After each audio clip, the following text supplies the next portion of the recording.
Qarz chuquri odamni sindiradimi? Qarz chuquri insonni sindirmaydi. Inson qaytadan o'zini eng zo'r versiyasiga chiqishga turtki bo'ladi.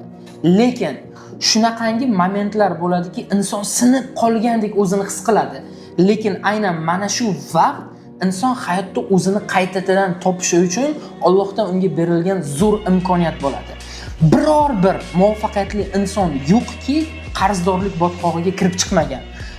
E'tibor bering, hamma millionerlar, hamma milliarderlar, hattoki Donald Trump ham juda ham ko'p marta qarzga kirib chiqqan.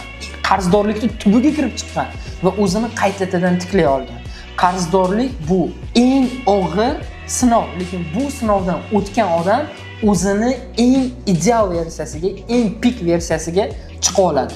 Yaqinlarini shundoq saralab olishi uchun eng zo'r moment hisoblanadi. Aynan mana shu qarzdorlik davri. Har bitta inson qarzdorlik botqog'iga bir marta kirib chiqishi kerak.